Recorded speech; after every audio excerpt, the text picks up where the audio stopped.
Okay, so Joining. let's get started. Today is the fourth training in our 5-week training stewards summer school program. And our fifth and final training will be next week on Tuesday, the 1st at 7:30 p.m. Eastern Time, 4:30 p.m. Pacific Time. Today, we're going to be talking about how to use technology to boost your organizing as a shop steward. We'll be going through computer programs like Google Sheets and Canva and communication tools like WhatsApp and Reach. But first, I want to talk about Essential Workers for Democracy. EWD is a national network of rank and file UFCW members like you and me. We organize to enforce our contracts and build a stronger union from the bottom up. We love our union, and that's why we're fighting for more transparency and member democracy in our union. EWD is a membership organization. You could become a dues paying member of Essential Workers for Democracy at the link below, and dues are $30 a year and $15 for part timers. I joined Essential Workers of Democracy because I wanted to be a part of a movement of union members who are ready to fight for more workers everywhere. And it's really awesome over here. Now I'm going to pass it off to Caitlin, who's going to lead us through today's agenda. Awesome. Thank you, Nate. And thanks everyone for being here on Sunday. Today's training is tech tools for stewards and activists. So today we're going to talk through building and organizing a list, what that is and why that matters. We're going to go through some specific communication tools and teach you like the very fine details of how to do things like make a flyer on Canva, how to make a spreadsheet in Google Sheets so you can track your list, how to make a WhatsApp chat and a Facebook group. And we'll hear from Matt from UFCW Local 324 in Southern California about making a newsletter for your coworkers and in your local.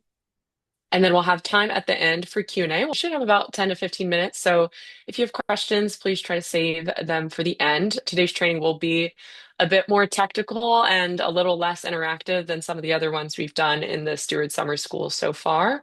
So please try to save your questions for the end so that we can get through everything together. So in today's meeting, if at any point you want to ask a question or if you want to answer a question in the interactive portions, you can unmute yourself by, if you're on your phone, looking for the bottom left-hand corner little microphone. If there's a line through it, you are muted and no one can hear you. If there is not a line through it, you are unmuted and everyone can hear you. So make sure that you are only unmuted if you want to be heard, you want to say something. Just tap once to either add the line or get rid of the line. So mute yourself or unmute yourself. So let's get started. Starting with what is an organizing list and why do organizers need a list? So who wants to maybe take a stab at what's an organizing list and why is it important for organizers to have a list? You can go ahead and type in the chat or unmute yourself. You can also raise your hand using the three dots in the bottom right-hand corner that says more and then clicking raise hand. Okay, Laura says to find issues at work. How many people know what I mean when I say an organizing list? Is that a familiar term to people or is that brand new to a lot of people? Justice says the bosses have lists, so we need one too.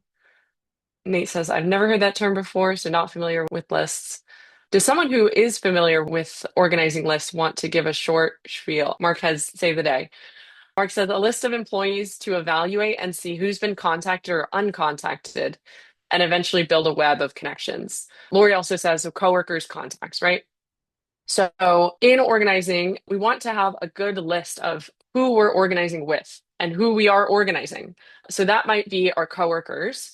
And it might also be other members in our local and other parts of the local. So there's stewards in your local, depending on what the campaign is, right? So if you're organizing or part of organizing a big campaign in your local where you're trying to reach activists and stewards and leaders in a bunch of different shops across your local, you might want a pretty big list of members at multiple stores. If you want to do really deep and focused organizing on just your store, you might want to start with just a contact list or a list of all the names of everybody in just your store.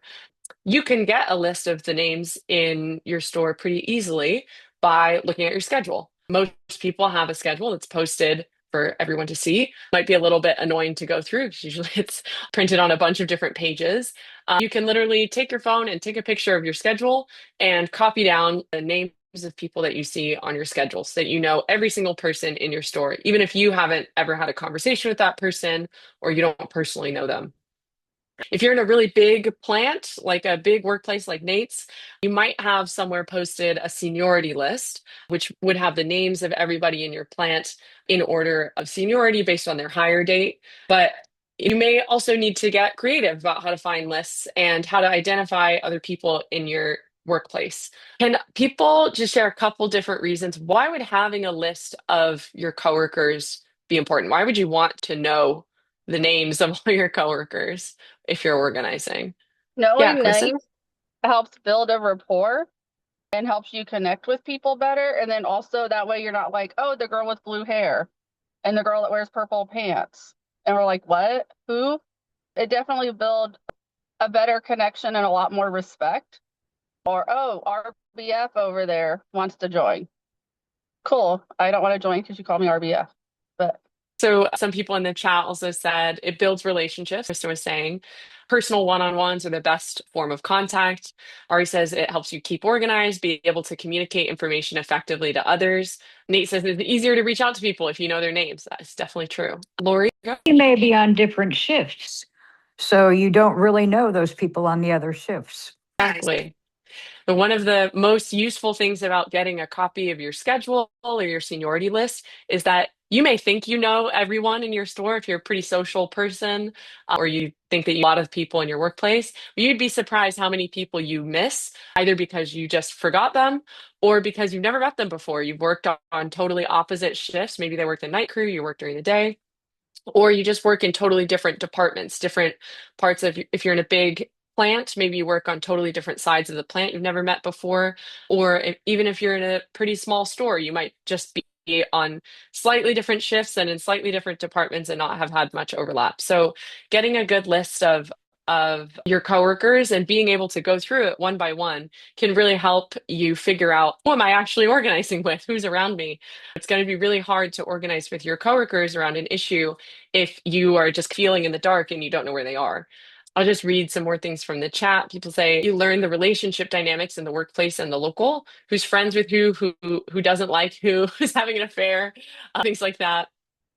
Dom said knowing people's names has always been a sign of respect and seriousness. And then Matt also says it can designate who are strong supporters of the union, who are anti-union, and who are on the fence. Exactly. So building a list is how we track who's in our organizing bullseye. So going back to sessions 1 through 3, we talked a lot about the bullseye. It helps us track where they are in our bullseye, and it can also help us track how to get in contact with them if we have their contact information. So again, in organizing, you're thinking about how can we bring our coworkers one step closer to the center of the bullseye. We're probably not going to bring someone who's super hostile and anti-union and doesn't want to get involved in anything all the way from the outside into the very core of our organizing work. They're probably not going to jump to being someone who's helping you organize a meeting or a workplace action. But if we have a good list and we're keeping track of where people are in our bullseye, we can kind of figure out who the people we might identify as leaders who we can start asking to take on more responsibility in our organizing work, to do things like collect petition signatures or invite their coworkers to the union picnic. And if we don't have a list where we're keeping track of those people, it's all just going to kind of live in our heads in a very jumbled manner. And so this training, a lot of it is about putting the organized into organizing. There's a lot that goes into organizing, and a lot of it is kind of more of an art than a science. But some of the science part is really where we get into the list building. So building a list helps us communicate with supporters. It helps us assess the strengths and weaknesses of our organizing structure. And it also helps us identify potential leaders and hopefully turn them into supporters. So what information might be helpful to collect if you are putting together an organizing list? So let's say you have a workplace issue that you really want to get taken care of, and you want to start collecting petition signatures on it. Let's say there's a big safety issue in your store and it's been going on for weeks. It hasn't been fixed. Your management keeps saying, we've put in a work order, we're putting in a work order, we're waiting on maintenance, blah, blah, blah. And it just gets pushed back and pushed back. But day by day, it gets more and more dangerous and more frustrating to the workers. You decide that you want to put together a petition and get as many if not 100% of your coworkers to sign on to this petition before you hand it into management. What information do you want to collect from your coworkers to be able to kind of go through your list effectively and collect petition signatures? Lori in the chat says you want their phone number, you want their email address, their department, their shift. What other information might you try to find if you're making an organizing list? Anything else we would add? Angie says whether or not they've dealt with the safety issue. So if you're organizing around a particular issue, maybe what their relationship to the issue is. Nate, I'm gonna put you on the spot really quick. If you were trying to think about all the different people that are in your plant, which is huge, it's like almost 4,000 people, what other information would you want to know about your coworkers that might help you work through such a big workplace with so many different people from different countries that might speak different languages?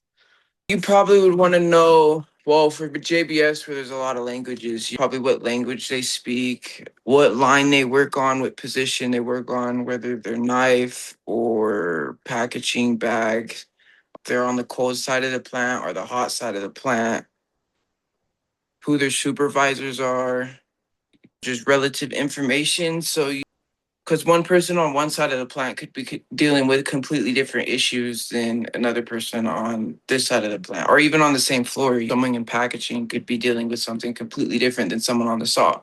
So just all those little details and stuff would probably be helpful. Exactly. So if you're working in a big workplace where people are speaking different languages or coming from a lot of different countries, you might want to know what language people speak and what different groups people are in.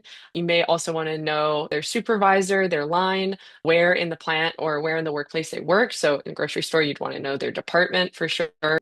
And then just reading from the chat, a couple of people added, if you've assessed them as an organizer, maybe you want an assessment number, which we'll get into in just a second. And then just a brief description of some background information on them. Like you might want to know their gender identity, roughly, are they older, younger, higher seniority, lower seniority? Are they an old timer? Or you may also want to know if they're full time or part time. That would be really helpful in grocery, especially or grocery retail. And then Steve says, do people go to them for issues? Are they a natural leader? So this is all really good information. So you want to know their name, their department, their shift, seniority, what language they speak, top issues. I think people said all of these in the chat. You'll want to know what level of the bullseye are they in. So have an assessment of their level of support or involvement in union activity. And you may also want to have a separate assessment of leadership skills or qualities. And one thing that we're going to talk about today that's really important is being able to recognize the difference between someone who's really, really pro-union and really supportive and wants to be super involved, which is awesome, and someone who has really strong leadership skills and qualities who may not necessarily be someone that wants to be really involved in the union. And so we want to not mistake being active as being a leader, even though it's awesome when people are active, and we want ideally to get our leaders to be as active as possible. But we want to distinguish between those two things. I think it's a common mistake that newer organizers make is to think that someone who's just the most active makes them a leader. But what we want to be looking at is who can move other people in your workplace and how can we identify those people and ask them to start getting more involved. And then you want to know how to get in touch with them. So that could be their phone number, I think is usually the best way. People check their phone more than anything else, but it might also be good to have their email address, or sometimes if you're doing really intense organizing, you might want to have their home address if you're doing home visits or talking to people outside of work. But generally, it's best to just try to get someone's phone number. So if you have an organizing list, what kinds of things might you use your list for? I think we already came up with one example, which was collecting petition signatures. But what's another example of why would you go through all the trouble of making this big old list, gathering all this information? Dom in the chat says, see your number of participants, see who a leader is. Does anyone else want to jump in, maybe unmute? Nate says because you can share information a little more easily with other people once you know what you're working with. Lori says to be able to invite to events or turn them out to meetings. Mark says if it's a new union organizing campaign, or I guess it doesn't have to be new. Let's say you're in a contract campaign, you're fighting for a contract. You need to have one-on-one conversations and contact people throughout the campaign to prepare either for the contract escalation, or if you're organizing new members into the union for the first time, you're preparing them for a possible election to vote on whether or not they want to join the union. Right, so there's all sorts of things that we can use our list for, and they can range widely. On a basic level, you want to, Angie had a great addition in the chat. She said, know the level of support that the store can work with, right? So our list can do two things. One, it can help us assess the situation, and two, it can help us move the situation in a more organized way to get people to start taking action together. So when we think about activities that we might want to be bringing people into, like signing a petition or coming to a meeting, we can use our list to go through and contact people or find the networks between other people and ask them to contact each other. So now we're going to talk about some of the computer skills behind managing a list. Now, you do not have to, I should preface this all with, you can do great organizing without ever touching a computer or a phone. People did it for 100 years, hundreds of years before we had phones and computers. They organized unions all the way back in the 1800s, and they did not have computers or phones. They did not have Google Sheets. They organized very strong unions. They went on strike. They did all sorts of amazing things.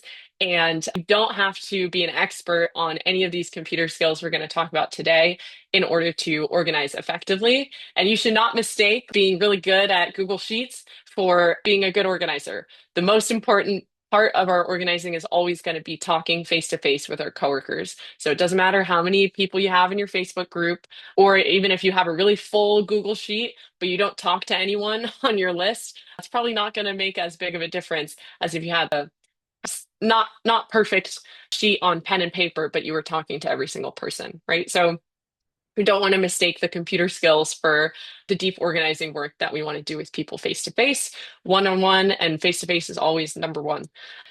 With that being said, the purpose of this training is to help you know about different tools and applications that you can use that might help make your organizing a little bit easier, especially if you're doing organizing with a big group and you want to share information across multiple people. So Google Sheets is really helpful for that because unlike Excel, like Microsoft Excel, which is kind of a precursor to Google Sheets, you can share a Google Sheet with someone directly and they can see the updates in real time as you are making your own edits to a Google Sheet. So I'm actually going to show you guys a sample template. So if you can see the screen, this is what a example workplace mapping template might look like in Google Sheets. And I can share this with everyone afterwards, and I'll teach you guys how to make a copy of this. You can literally take this exact sheet, you don't have to do anything, and you can just start filling in information for your own store as soon as we get off the call. So the sheet looks like this. We have people's first name, last name, store number, city. If you're mapping across your local, obviously you don't have to have that column if you're just focused on your store. Phone number, email address, their department or title, whether or not they're a steward, which I just mark in the column with an X, and if they're not a steward, I leave it blank. And then a bullseye assessment. So a 1 would be someone that's in the core, in the center of the bullseye. A 5 would be someone that is super hostile to the union. They don't want to get involved at all. A 2 is maybe someone that I can bring to a meeting and ask to take a small role in the meeting. A 3 is maybe someone that they're going to show up to the meeting, but kind of sporadically. And then I have all these other columns on the right as examples of ways that you can help yourself make this bullseye assessment. So does this person attend union meetings? And you can click this little checkbox whether or not they are attending union meetings. Do they wear a union button? You can click this little checkbox. Do they sign the last petition? And then the separate column is, are they an organic leader? So you're probably not going to have a ton of checkboxes in this column if you're being honest about who the real leaders in your workplace are. And then at the end, we have a column for notes. So you can type in this column more information about this person. So let's say like part-time, I don't know, you could say part-time, comma. You might even want to put like their schedule, like Thursday through Sunday, something like that. Or you might want to say like single mom, very busy. Other things that you can do with your spreadsheet. Let's say you want to take the spreadsheet and you want to make some changes to it.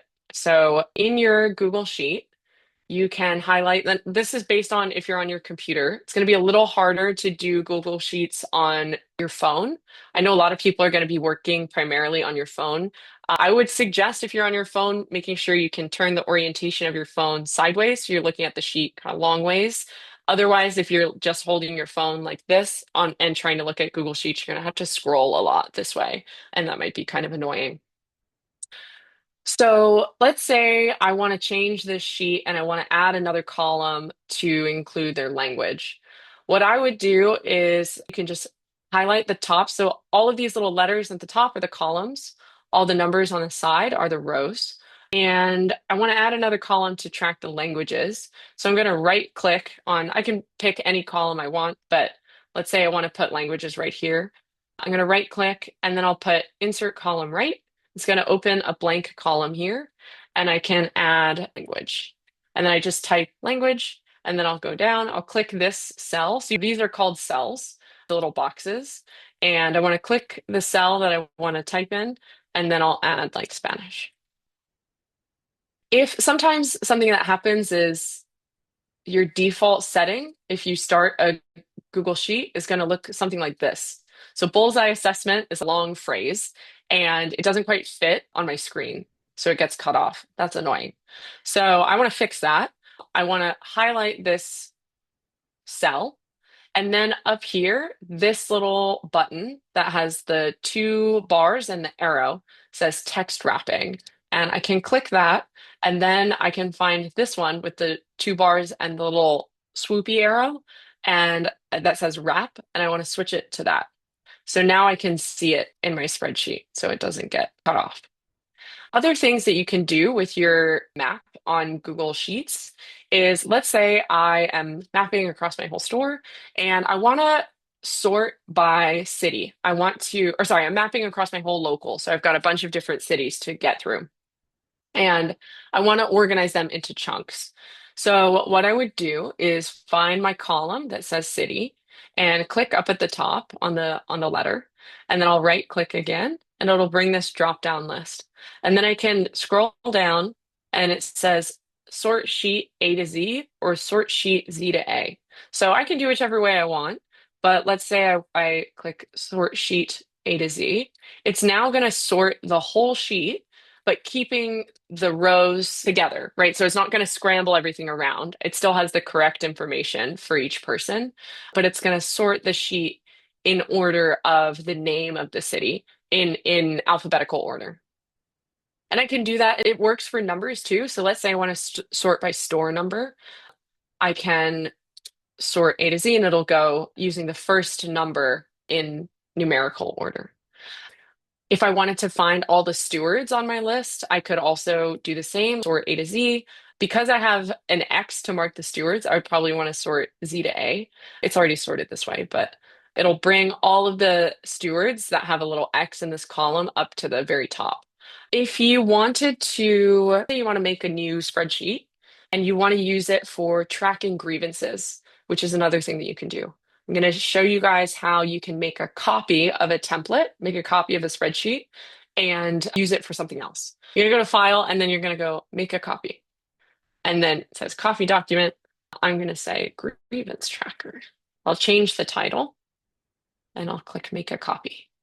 If I wanted to create a whole new spreadsheet, I could do that, and it would look like this. And I can show you guys how to make sure you have everything you need if you're starting from scratch.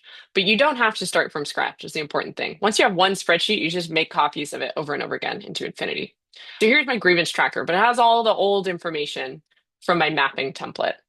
That's not good. That's not what I want in my grievance tracker. What I want in my grievance tracker is maybe the name of the grievance, the issue, the article number, or article of the contract that was violated, the date that I filed, and the status. Let's say those are the basic things. So I'm going to delete or clear all of these columns that I don't need anymore. So what you can do is click the one that's the furthest to the left, and then you're going to press Shift, and then you're going to scroll all the way to the one that you want to get rid of that's furthest to the right. And you just click it and it'll highlight all the cells. And then I can just press backspace on my computer and then it's gone. Or you can click and then right click and then the little trash can delete columns. I'll get rid of all of them. Then I can just go back and change the names of all of the columns so that they're what I want. So let's say I want grievant name. They want article violated. So what article of the contract was violated? Say I want date filed and status. There might be other things that you want to keep in here. And then I can just get rid of these because I don't need these anymore. So let's say I put Caitlin filed a grievance on, or no, I don't know the article number, but let's say on bargaining unit work, subcontracting. And I filed it today, so I'm going to put today's date. And then the status is filed with wrapped, waiting for first step meeting. And then again, the text wrapping thing happens. So if I put another column here, it would get cut off. That's annoying. I want to fix that. So I want to go back up to text wrapping and click this. That was a lot of information, and I probably went kind of fast. Do people have questions? I'm going to pause here for any questions about the spreadsheet itself. If you're working on your phone, anytime that you would like double click to type, you just want to like tap and press until you see the little bar, blinking bar, and you can start typing. Again, it is a bit harder to do this on your phone. If you're only working with a phone, it might be easier to do some of this with pen and paper. But if you have access to a computer or a tablet, it might be easier to use this as a tool. Any questions about the spreadsheet? Hey, Caitlin, is this something that you can grab a screenshot and then copy and paste it on the spreadsheet? You can't, if you have a screenshot of something, you wouldn't, well, now I guess with, especially if you have like an iPhone or something, it'll let you copy and paste information from an image, which might work, but sometimes it can be a little bit glitchy. Do you mean like can you say more about what you mean? Give me an example. It was a little weird. So I was just doing it in my notes. So I was wondering if Oh, I yeah. can take a screenshot of the notes and just put that in the spreadsheet, copy and paste it from the spreadsheet. And also, I was wondering, does it do other languages than just Spanish? Can you Oh, so in the spreadsheet, whatever language you're typing in, it is whatever language you're using. It won't, by adding a language column, it's just a note for me about what language that person speaks, but it doesn't have any impact on my actual spreadsheet. And then if you're doing, let's say you have a list somewhere on like a Google Doc or in the Notes app on your phone, I think what would be easier than taking a screenshot would be just copying and pasting the names and the contact information and press and hold, copy everything, and then paste it over. Sometimes it can be a little bit hard if you're working with a big list and you just copy and paste. It might paste all of the information into just one block. There are other things that you can do that might help you fix that, but they're a little more complicated. So I'm not going to cover it today because I don't want to confuse people. The other thing to say is if your Notes app is working well for you and keeping your list in order, keep using the Notes app. There's nothing wrong with tracking it there. You just want to use whatever tool works best for you. And if you think there's going to be it's going to be really annoying to copy everything over from your notes to the Google Sheets, I wouldn't worry about it too much. One other thing I'll say about Google Sheets that's helpful is let's say you're mapping with a group. You've got a committee at your store and you're all working together to organize your store. You might want to share your mapping spreadsheet with your coworkers. So what you could do is go to the top right, and this is the same for if you're on your phone, and go to this little thing that says share. If you're on your phone, it might be the top right-hand corner. There's like three bars. Click that, and then there's going to be a drop down, and it'll say like sharing options. But you should see something that says share, and then it'll let you type in the email address of somebody that you want to share it with. So let's say I want to share this with Liam. This setting drop down, I can either have him just be a viewer, which means he can only look at it, a commenter, which means he can look at it, he can make comments, but he can't change the actual sheet, or editor, which means he could do whatever he wants with it, including he could delete it all. But I trust Liam, so I'm gonna make him an editor and I'll press send.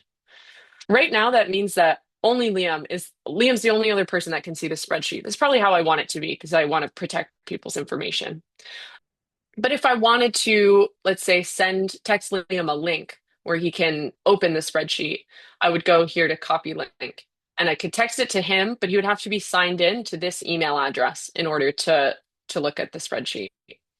If I wanted it to be set so anyone can open the spreadsheet, and I would only do this if I didn't have really personal information. I probably wouldn't want to do this ever with a spreadsheet that has everyone's phone number on it. But let's say there's something I want to share with a lot of people. Then I can go down to general access and click this. And by default, it's private, but I could change it to anyone with the link can view. So now if I press copy link, I could text it to anyone. In fact, I can text it to you guys in the chat right now. And it means you can click this link and open it, and it should allow you to see this template, this spreadsheet. So now that I've sent that to you guys, you can all take this spreadsheet. You won't be able to edit it, but you will be able to make a copy and turn your spreadsheet into whatever you want it to be. As another example, let's say I share it with Liam and he does delete everything. He accidentally deletes my whole spreadsheet. Oh no. I can save my spreadsheet. I can rescue my spreadsheet by going up to this little time clock, reverse time clock. If I click this, it shows all the changes that have been made to the spreadsheet. So it shows when the spreadsheet was first created and then when information was added. And so let's say, I'll show you guys right now. Say I delete all of the information in the spreadsheet. Oh my God, what did I do? Then I go to version history, and then I can go back to an older version. And up here on the left, I can press restore this version, and it'll save all my information. Any other questions about the spreadsheet? Otherwise, I'm gonna speed past it. We're gonna keep going just for the sake of time, but I'll make sure that everyone has access to the mapping template at the end. And we will have more time for Q&A at the end. So just as a little bonus, let's say we're tracking who's a 1 through 5. Yes, Justice in the chat, you can share the template with whoever you want. It's not secret. There's no private information on there. Share it in whatever way you like. Let's say we're making assessments of our coworkers in their union involvement from 1 to 5, but we're also making assessments of people on whether or not this person is an organic leader. So we've got this checkbox column. We can check off, is this person an organic leader? What makes someone a leader? How do you know that somebody is a leader? They're the Yeah, go-to Justice? person. Gina, so they're the go-to person. Justice? It's usually the definitional thing that makes a leader is having followers. So someone who is capable of moving their friends, their colleagues, their coworkers, even strangers to the same goal as them. That's the simple answer of a leader. Perfect. Exactly. So the bottom line is leaders have followers. I'll read out some other things people said in the chat, which are, I think, ways to measure, does this person have followers? So do people go to them with issues? Others tend to go to them for problems. Coworkers trust them. They're well respected. They're connected among your coworkers. But we can bottom line know that someone's a leader if we see that they have followers, so they can get other people to do stuff, or people listen to them, they care what they have to say. So we want to always be looking, just to go back to this really quick, always be looking for leaders. And again, we don't want to mistake a really active and eager member, which again, we love our active and eager members. We don't want to mistake them for a leader if they're not truly a leader. And it's okay. Not everybody is a leader. You're never going to have a workplace with 100% leaders. That wouldn't really make sense. We can develop people and build them up as leaders, but there are also going to be in every workplace what we call organic leaders. So people who are already leading others. And he says in the chat, a lot of people might say they're leaders. Sorry, a lot of people might not say they're leaders, even if they are. People might be pretty humble and be like, I don't know if anyone cares what I have to say. In reverse, there may also be people that say they're leaders or think that they're leaders, but they might not be. And the only way we can really figure that out is by analyzing them and seeing how other people talk about them and behave around them, and whether or not they can move other people into action. Can they collect petition signatures or get people to come to an action? Now we're going to talk about communication tools. This picture on the right is a good example of why you want to stay focused on your list work and also do as much as you can to communicate with people, have contact information. So the top photo is from the Stewards Social Club, which was a group that rank and file member and shop steward Kathleen Scott, who's in the middle here. She's also a member of the WD International Organizing Committee, put together in her local to get stewards together to just meet with each other and friendly social space to share experiences, share tips, and support one another. So this was one of their first or second meetings. They had a handful of folks there, had good turnout for an early meeting. And then this was their most recent meeting just a couple days ago. I think they said they had about 20 people there. So they quadrupled from one of the earlier times that they had met. And it's just a testament to keeping your list work going. And don't get discouraged if you try to organize something in the early days and turnout is a little lower than you might want. You can keep organizing and keep working through your lists and making sure that you're communicating with your coworkers and with other members in your local, and you can really grow a project quite fast. So shout out to Kathleen and to other folks in 770 who are part of the Steward Social Club and helping organize that. So why should we communicate with our coworkers outside of work? What's the point of getting someone's contact information and what are we trying to communicate about? Do we want to just throw people into a group chat and say have fun? Or is there something else that we might be trying to do? It's kind of hard to gripe about the boss in earshot of the boss. I think a private setting is more open. So we want to, as Laura says in the chat, identify issues, find out issues. It's really hard to do that right in front of the boss. But we may also not want our communication networks with our coworkers, with other stewards, other members in your local to be just about griping.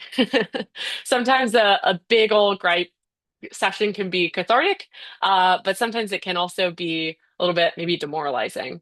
So what are other things that we might want to, in addition to identifying issues, want to communicate with people? Communicate people are not only just as far as union wise.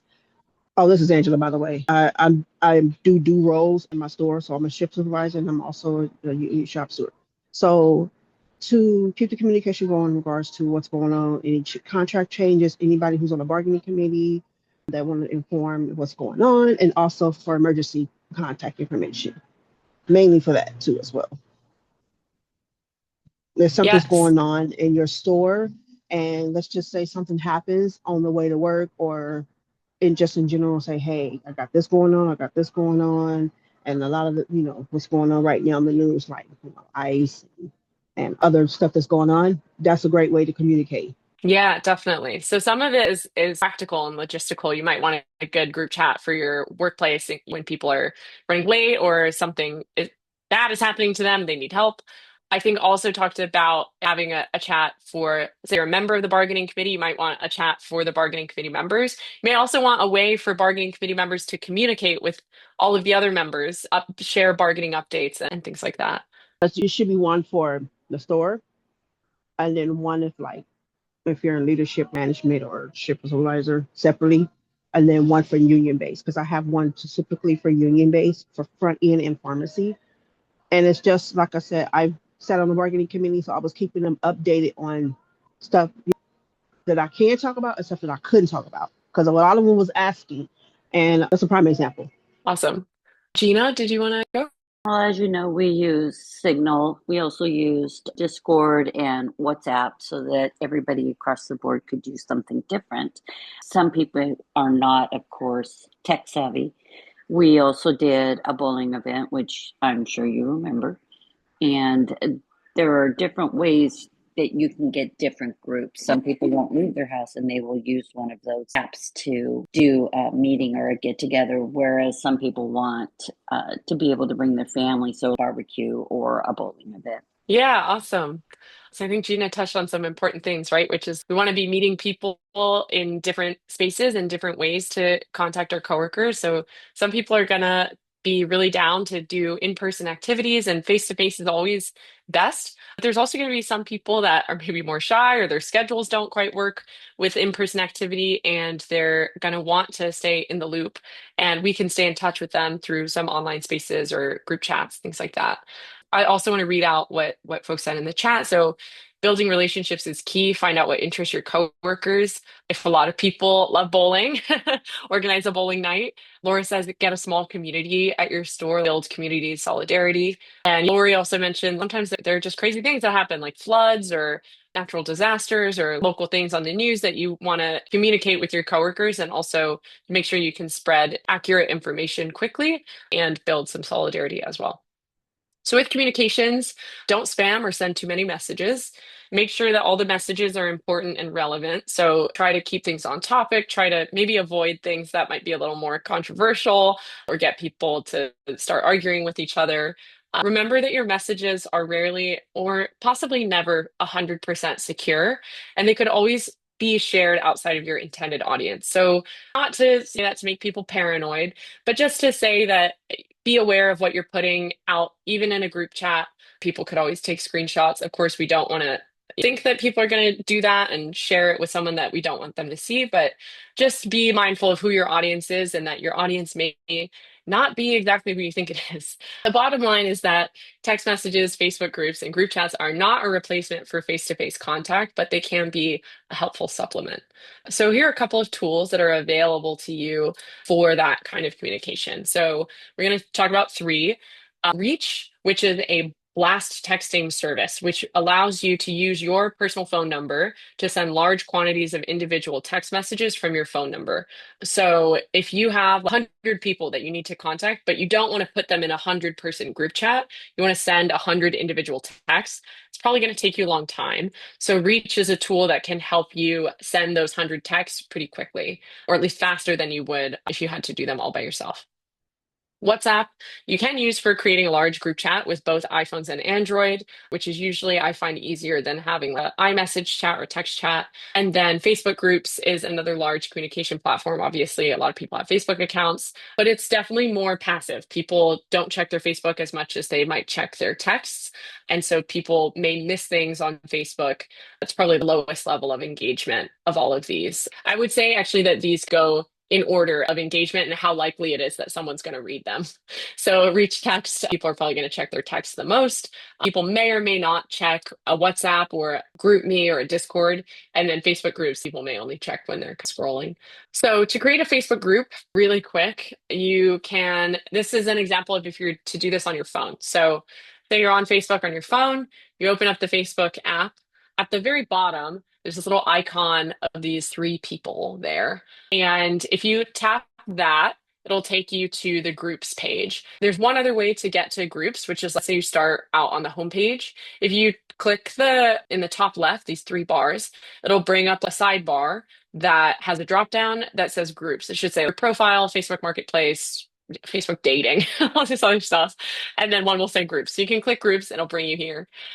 And then if you want to create a new group, let's say you want to create a Facebook group for your store, or you want to create a Facebook group for your plant or your local, even a casual Facebook group for stewards in your local, then you'll press this little square with the plus, and it'll take you to this page, which will allow you to create a group. So you'll click create a group. You will come up with a name. You can change your privacy settings. You'll probably want your group to be set to private but visible. So that means that only people that are allowed into the group, that you admit to the group, can see what you post, but it's able to be searched. People know that the page exists. If you change the visibility to invisible, or opposite of visible, I don't know what it says on Facebook, people won't even be able to search for it. So you'll have to directly invite people or send them a link. But in general, you probably want your group to be set to private so that people who you don't want to see your posts in the group can't see them, and that you can have some internal discussions, but you do want it to be visible so that people can find it. And then you'll press create. And then there's all sorts of things you can do afterwards, like a group profile picture. You can change the group name. You can make posts. You can invite people in your friends list. You can copy a link and text it to your coworkers or send it to your coworkers. You can make a QR code and add people to your Facebook group. For WhatsApp, WhatsApp is an app that you have to download from the App Store. So if you don't already have it on your phone, you can also download WhatsApp on your computer. But it's an app that you download from the App Store. And once you have it downloaded, you might have to go through a couple of steps to connect it to your phone number. But once you've got that all set up, you are going to go to the top right-hand corner. There's a little plus sign to start a new chat. So let's say I want to make a group chat for my store on WhatsApp. So I'm going to go to the top right-hand corner, the plus sign. It'll take me to this screen, which has a bunch of different options. It says new group, new contact, community, broadcast. I would just press new group. And then it's going to take me to a screen where I can click all of the people in my contact list that I want to add, or I can search for their name at the top, and all the people I want to add in my contact list, I'll just press them, and then they get added to the group. Once I've picked all the people I want to initially add to the group, Now, if you are starting a group but you need to add people later, that's okay. So you just start with whoever you want to add first, and then it'll take you to this screen where you can pick the group name. You can change the name. You can change the settings so that the messages either get logged in the chat and you can scroll all the way back to the beginning and see the earliest message that was ever sent, or you can change it to disappearing messages. If for some reason you want to make your chat a little more secure, you can set the messages to disappear after a week or something. One thing you definitely want to do is check the group permissions. So you want to click this little arrow that says group permissions, and it'll take you to this page. And in general, I would recommend that you make your group so that members can edit group settings is turned off, which means that when you add people, they can't just come in and change the name and delete the chat and do all sorts of things to change the chat. If you have a really small group chat of just people that you really trust, that's fine. But if you're going to start a chat for your store, I probably would make sure the group settings are set so that this is turned off. So the default is actually it's turned on, so it'll be green. You want to just tap it once, it'll turn it off. But of course, you want to allow members to send new messages. Otherwise, no one's going to be able to use the chat. So you want to make sure that this is on and green. And then you can choose whether you want people to be able to just add others, like add their coworkers, or if you want it to be a little bit more strict so people don't accidentally add someone that shouldn't be in there or someone that you don't know. So if you want that to be the case, then you can turn off members can add other members, and then you want to make sure that you have turned on admins can approve new members. So because you made the chat, you're the admin, but you can assign other people to be admins too if you don't want to be the only one who owns the chat. And then you want to add more people to the chat. So it says add members. You can press add members and add them directly from your contact list. Or let's say you want to text the link or send the link to someone. You can click this, invite via link or QR code, and it can make a link that you can send to people or a QR code that you can show people that they can scan and join the chat. Angela has a good question. What if there's a few who don't want to be bothered with the chat all day, but they want to be in tune with something that is wrong with the contract, or they want to get the most important updates? I think there'd be a couple of different ways to deal with this. One would be to just, if it's just in your store and your store is pretty small and you can just talk to them face to face, I would maybe just prioritize that and be like, don't worry about the chat. You don't have to be in the chat. There's another thing that people can do, which is mute a chat, which is you can join the chat or you can add them to the chat, but you can teach them how to mute the chat so they're not constantly getting updates. To mute a chat, I can't really show you guys on here, but you'd click on your chat and then go to the chat settings. So there's going to be a little wheel icon in the top right corner, and it'll have a megaphone that says like mute chat or like mute chat settings. And you can click if you want to mute the chat for all time so that you never get updates unless you go out of your way to check it. You can also mute a chat for like a week if you're going to go on vacation. You don't want to hear what people are saying while you're on vacation. So there's ways that you can have the chat muted so you're not getting like constant notifications, but you're still able to read what people are posting in there. So at that point, it's a little more like the Facebook group. And then I'm going to actually stop sharing my screen for a second. And I'm going to show you guys how to send a reach text. So this is probably going to be new to a lot of people. And then I'll show a couple of other things really quick. So let's say I want to send a text message to everyone who's on this list. So I'm going to teach you guys a couple of things. It might sound kind of technical, but hopefully it all makes sense. So I want to send a reach text. I want to send a blast text to a bunch of people, but I don't want to have to actually write out a text every single time. I'm going to download this app from the App Store called Reach. It's called Reach the app. This one. You can download it from the App Store. It's free to download, but there is an advanced version that you can pay for. I think it's $5 a month. Personally, I pay for it. I think it's worth it if you're using it enough. If you're not going to use it, don't pay for it. Just use the regular version. But it's called Reach. You can download it on Apple or Android. And I want to send a text via Reach. So you can do this on your phone or your computer. I'm going to show you guys what it looks like from the computer, but it actually is going to look identical to the phone. So let's do this. So here's Reach. This is what it looks like. And I'm going to try to send a text message to these people that are in my list. So what I'm going to do is go to groups. And first I need to upload a new group. So I want to get these phone numbers into a group that I can send a message to. So I'm going to press this plus button and then I'm going to enter a group name. So let's say, I'm just going to say list. So I have to add the contacts to my group. So there's two ways to do this. One is to press this and then it'll show my entire contact list and I can just I can click on who I want to add and they get added to my group. So this is, I guess, the manual version. It's a little bit slower. It's a little less tech savvy, but if it's easier for you, it's probably the easier way to do it. It just takes a little bit more time. So you'd press plus, and then it just takes you to your normal contact list as if you're just going through your own contacts in your phone. And if you don't have someone in your contact list, you won't be able to find them that way. So they need to be in your contact list already in your phone. The other way to do it, let's say I have a bunch of people that aren't in my contact list, and I have this big, long number of 100 phone numbers. I'm going to do something else, which is upload the contacts by CSV. So in the bottom left corner, there's this little circle with three dots. I'm going to click that, and I can go down to CSV. So there's a couple options. There's import CSV or import CSV from PC/Mac.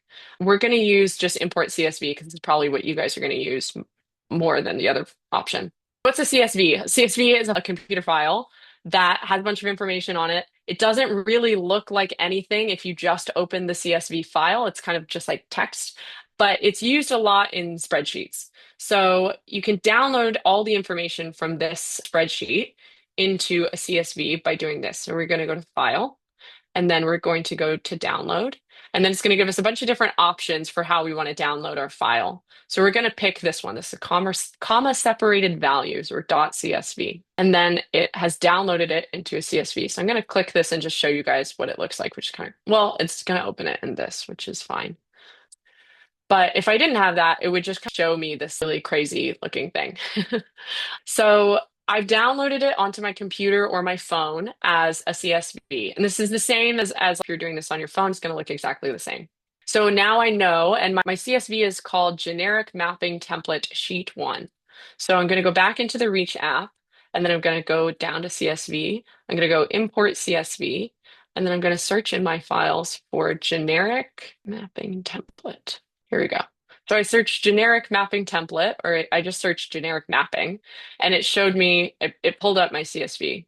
So I can press open, and then it's going to import all of the information that I have in my spreadsheet into the Reach app. So it'll include their name, their city, their phone number. Some of it is wrong though. So like phone, it says phone, secondary, it's trying to import the store number. I don't want their store number to show up as their secondary phone number, so I'm going to change this to not available. Let's see. And it's also going to import all this other information. If I don't want it to import this other information, I can click it off, but I'll just keep it for now. And then I'm going to go to the top right and press import. It's going to import these. And I'm just going to press done. And this is my list. So it took over all the phone numbers and all the information that I had in my spreadsheet, and it uploaded it to my contacts in Reach automatically. So I didn't have to go through one by one, adding every single person to my contact list and then clicking to add them to the Reach text. So now I can add more people if I want to do that. But now I have my list. It's called list. And I'm going to send a text. So I'm going to go to the bottom left where it says templates. It has a little speech bubble. I'm going to click this one, compose a message. I'm going to say, hi, can you make it to the Union barbecue tomorrow? Why tomorrow at noon? So I want to text everyone about the Union barbecue. So this is the message that I'm going to send to every single person. So you can do things, let's say I want to add their name. I'm going to press template fields. And if I go down and say first name, now it's going to add everybody's first name. So I don't have to type out their name, and it'll automatically add their name based on what I had in my spreadsheet. And then I'll press done. And then I'm going to go here. So this the box with the arrow to send my message. So I've written my message. I have what I'm going to say. Send my arrow. Go to list. So this is the group that I want to send it to. And then I'm going to press this again. So everyone's checked off. If let's say I want to skip fake name, I'm going to uncheck him. And then I'm going to send. And then, of course, my messages, these are all fake phone numbers, so the messages don't work. But once it does that, it's going to let me send the messages one by one. So all I have to do after this step is press enter. It's going to send the messages out to people. And that is how you send a reach text.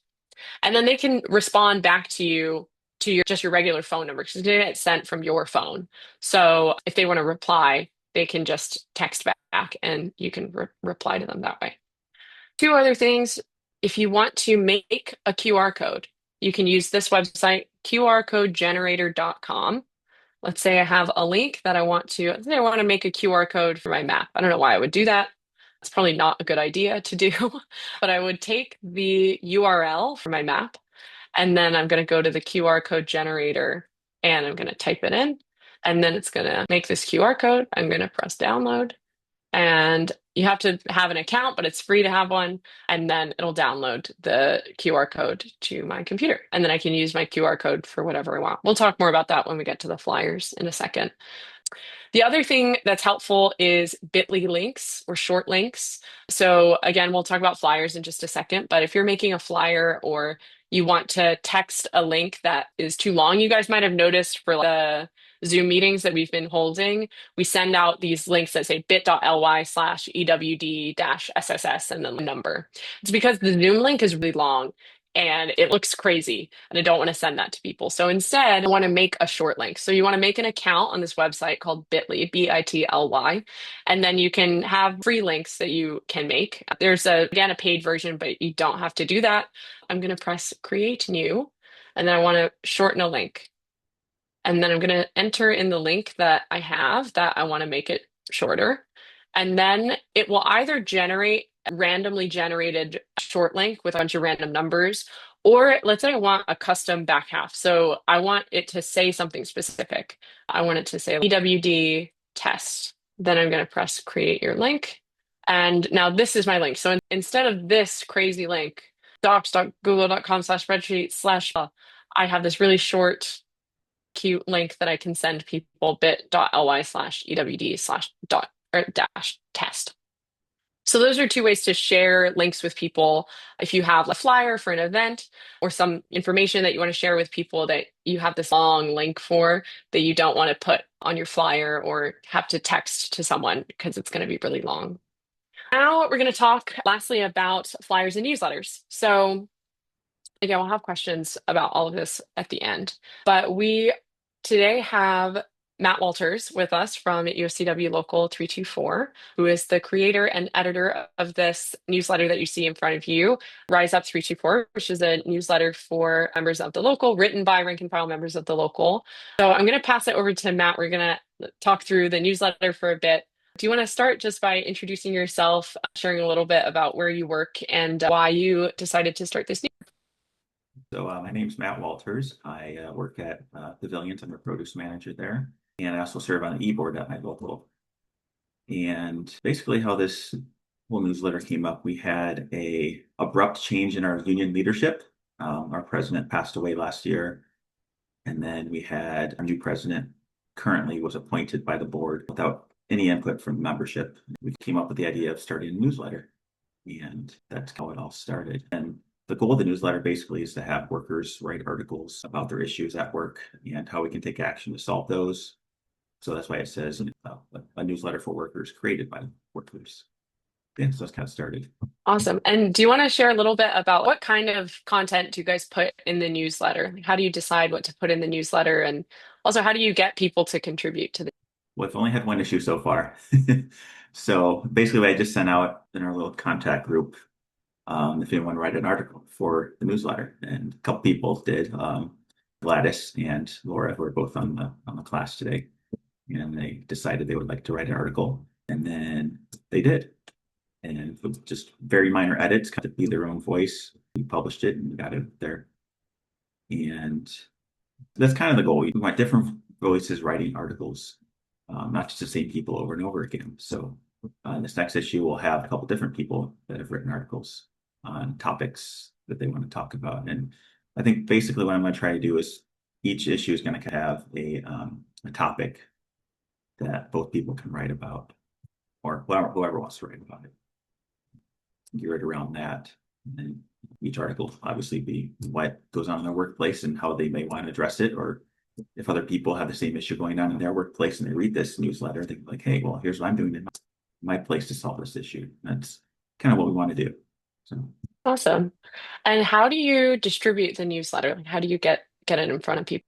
right now it's through email. So I created a QR code, as you can see there, which was interesting because I didn't realize they expire using the free ones after, I think, 30 days or so. So you had to make another one. So we encountered a lesson on that we have to recreate QR code each month.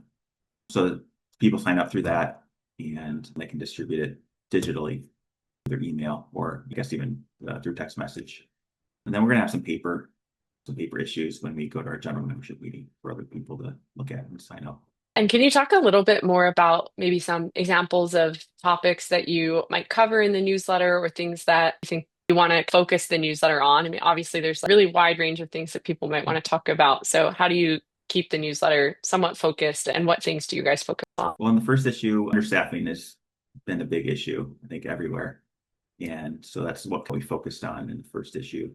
Second issue that I'm going to probably put out tomorrow, if I can get it done, is going to focus on, what's my train of thought? Contract enforcement. Sorry, we're touching on contract enforcement. I think we're going to lead into the third issue with that as well. Basically, obviously, there's issues in our workplace that our employers are not following the contract, and sometimes our locals not even enforcing that part of the contract. We want to kind of highlight that and some action taken so that these issues are addressed, whether the union recognizes we need to address this issue, or we can take it to the employer and say this issue needs to be solved. So that's kind of what the next couple issues are going to be about. And I guess what kinds of things did you feel like you learned in the process of putting together the newsletter? Were there things that were unexpected or that there was a bit of a learning curve? And what was surprising to you about putting together? Well, I'm not very tech savvy, so there's definitely a learning curve. I think the first step, creating the logo, took a while, bounced it around with our little group, see what they liked best, and came up with what we have there. And it obviously involves the colors of the OCW and then the race fist. And just trial and error on how to use Google Docs. That's what I've been using is Google Docs. Just trial and error and what it does, and having no experience with it whatsoever going into it, just playing around and trial and error, basically. Yeah. And do you have any advice for any other members, stewards that might be on the call who might want to create something like this for their own local? Just first thing I would be keep it worker focused. So one of the issues I had, I know Caitlin and I talked about it early a couple days ago, is we tried starting a podcast at our local through the local, and we did about 4 episodes or so, but there was just something that wasn't settling right with me when we were doing it. And it took me a long time to realize, but I think it was because they wanted to control the message of what the podcast was saying and doing. And I think with the newsletter, you go outside of those controls and you can talk about whatever you want. There's no one there to say no. And so just having workers do it, and this doesn't have to involve just our members. We can other workers in the area. For instance, we have a Mother's Market campaign, which is a local grocery chain that we're organizing. They're not part of our union yet, but they can also utilize this to reach out to other workers and say, well, these are issues while we're organizing. We just had 15 employees get fired because of the organizing. So we're pushing back on that, but they can use newsletter to reach out to other workers and say, hey, this is what we're going through. This is how we're trying to solve the issue. The other part of advice is just trial and error. We all have our different ways we want to word things and keep members involved, have the members write the articles that they want to write, and that's all I have. Awesome. Thank you so much, Matt. Cool. So we'll have a little bit of extra time for Q&A at the end, but I'm going to go through some tips on making your own flyer or newsletter. So this is from a great Labor Notes article that I love called Secrets of a Successful Flyer. So if you're making a flyer for an event or on a workplace issue, a couple of things to note. And this flyer is going to be different than newsletters, but some of the same principles are still going to apply. So you want to make sure that there's not too much text, there's not too many fonts. You want to, as in not too many different fonts. Probably max would be 2 different fonts on a single flyer. Make sure that you include pictures that it's interesting to look at. Get to the point right away. Have a attention-grabbing headline that people can see exactly what it's about at the very beginning in very big and bold text, and get straight to the point. Use the flyers to talk to people. Don't just leave them in a stack in the break room. They will get thrown in the trash. The number one rule of a good flyer is that it is automatically going in the trash. So you want to take as much the opportunity that you have to get people's attention to share the limited amount of information that you can with them on a flyer. But you can't rely on a flyer to get all of the information across. Teach your coworkers how to talk to people using the flyers as well. So it can't just be one person handing out the flyers and having all the conversations. Use the flyers as an organizing tool, not as a replacement for organizing. So they're a way to talk to your coworkers, not a replacement for talking to your coworkers. On this flyer, you can see that we have a QR code to join a Zoom meeting, and we have a short update, but mostly we have big text and a lot of pictures and a QR code as a way for people to get involved. Every flyer needs a descriptive headline, at least one strong visual, very short text, a call to action, so what you want the members to do with this information, and who you are and how to find you. So you don't want to make a creepy flyer that no one knows where it came from. It's totally anonymous and it's confusing and weird and you don't understand who's behind it.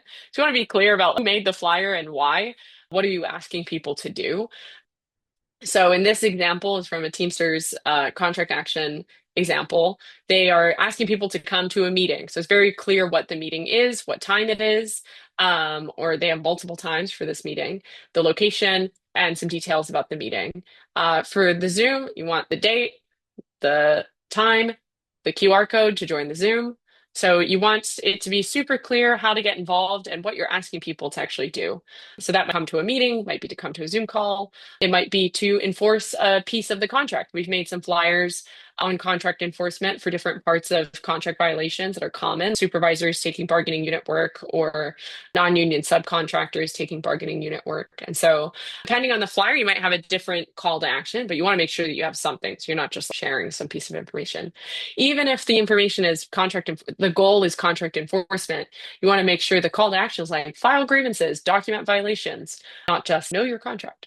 Some other tips for flyers, make sure your flyers are print friendly. So don't make flyer designs that use way too much color or ink. This one is black and white, as you can see, and it uses a lot of white negative space. So they're not relying on having a colorful background or something. It's not going to print very well if you're asking people to print at home.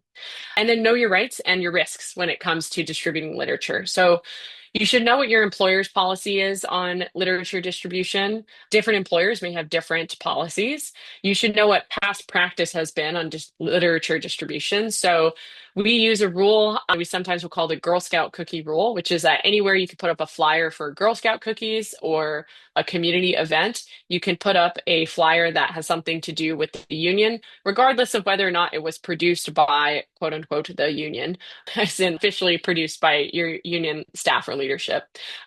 If you can put up a Girl Scout cookie flyer, you can put up your own union related flyer.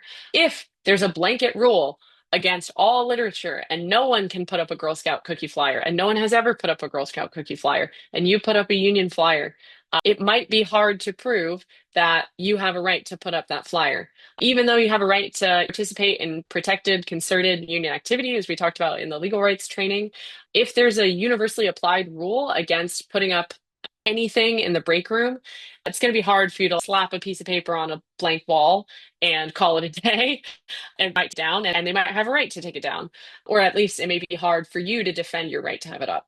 In that case, you want to, again, make sure that you're not just leaving a stack of flyers in the break room or putting it up on a wall where someone might happen to see it. Instead, make sure you're using it as an opportunity to talk to people and not try to have the flyer do all the talking for you. I will really quickly show you guys how to make a flyer using a app or website called Canva. So you can make a free account on this website called Canva. You can also do things in Google Docs or Word or whatever works easiest for you. But I like Canva. I think it's very helpful. I pay for a Canva premium account, which has some things that make it a little bit easier. It's a little bit expensive, so you definitely don't have to pay for it. There's lots of free options. They have all sorts of templates that these are like for flyers if you want to make a flyer, but you can even search in the templates for a newsletter. That'll give you a template for a nicely formatted newsletter. So let's say I want to use this template as an example. Well, this is a premium template, so let's say I'm not going to use that. I'll pick this one. I just click it once It brings everything over into my Canva flyer. Obviously, I want to change all this information, so I want to change this to essential workers. I want to update the date. So down here is you can zoom in a little with this slider. You can zoom in, scroll up, double click to change the text. So I'll change the text to today. And maybe I want to change the title of my newsletter to, I don't know, rank and file news. Well, now it's too big, so it's overflowing. So I'm going to highlight this text. So click and drag. And then up here, this is the font size. So I can make the font size smaller. Right now it's at 115. I might see, can I make it 96? 96 might fit if I pull this out a little. Let's see. Nope, it's still too big. I'm going to make it a little smaller. And then I'll just move it around to make sure that it fits right.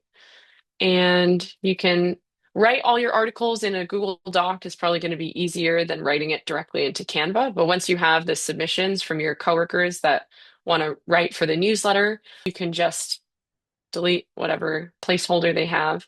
And I think deleting the placeholder, I lost my text box.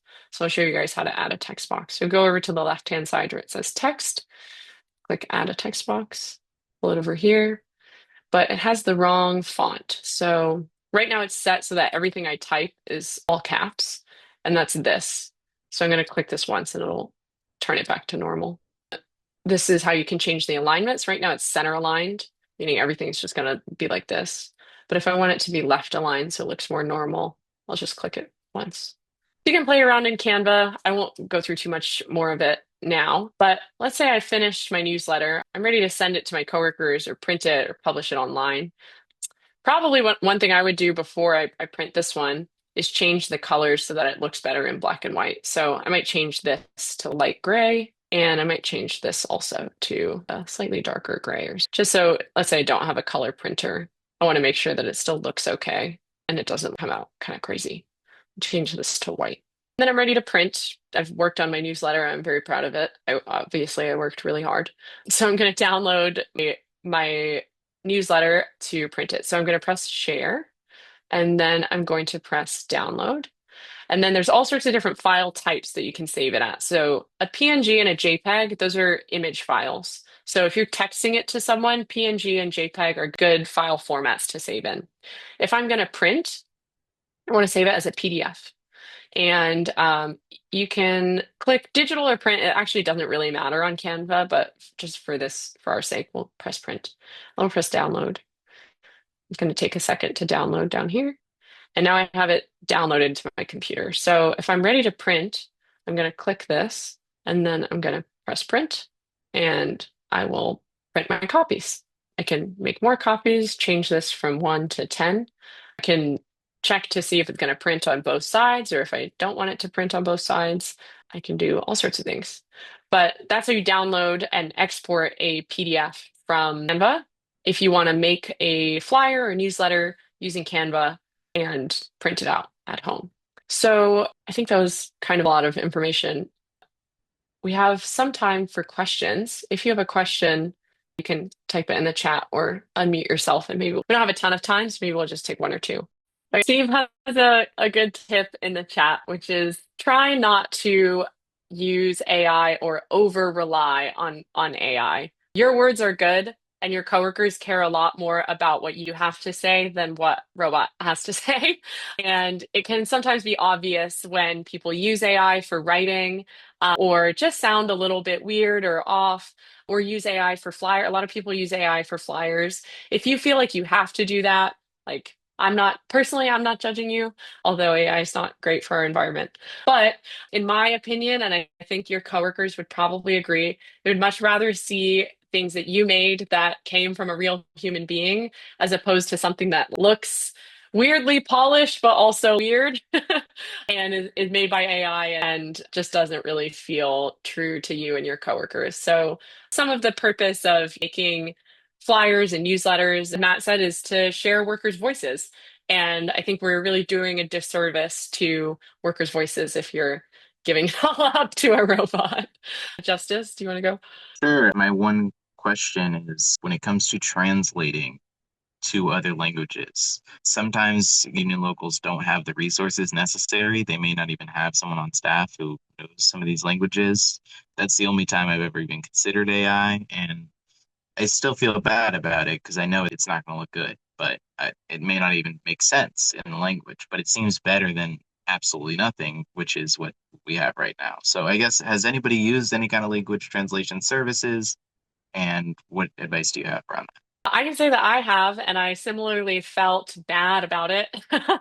I didn't love doing it, but it also felt more important to have translated versions than to just have not translated versions.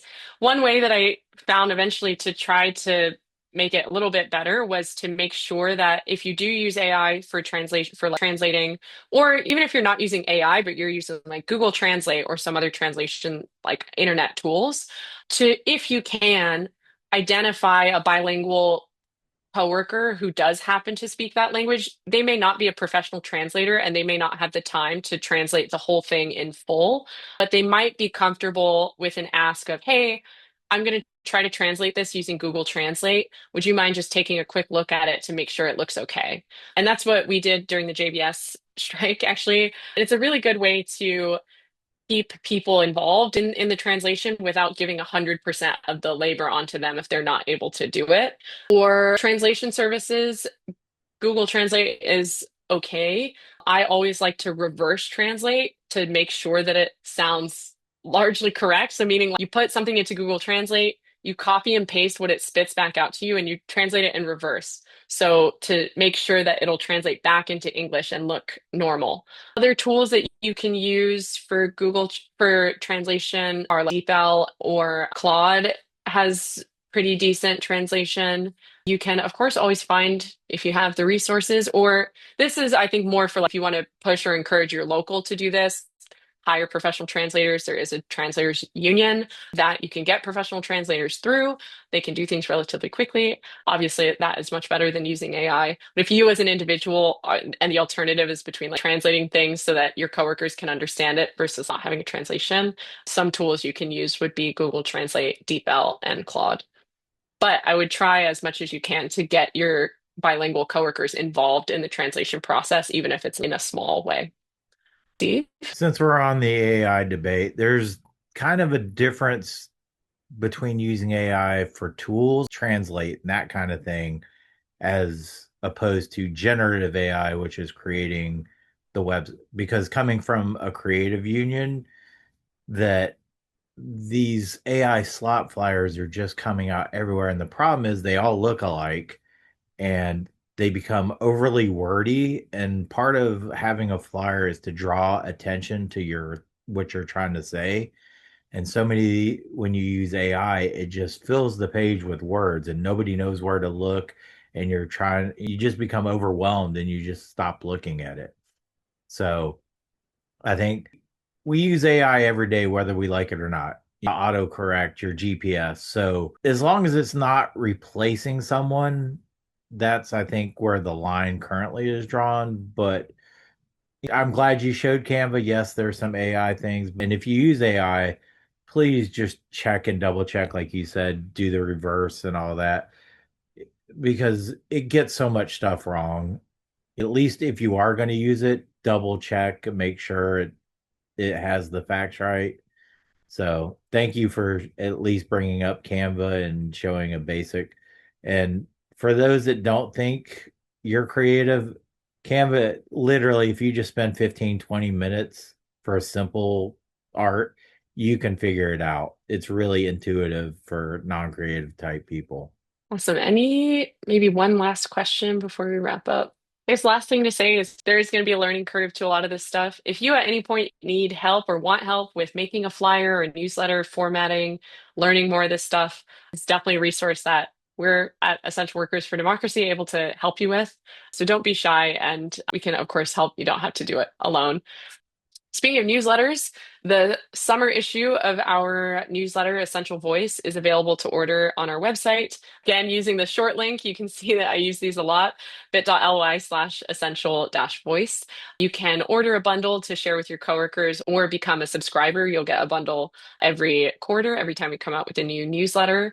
We have a great article from Nate in the new newsletter about his experience at Labor Notes and a lot of other updates in the new issue of the newsletter. So encourage you guys to check it out.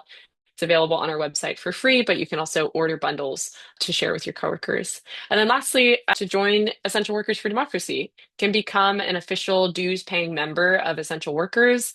Dues are $30 a year or $15 a year for part-timers.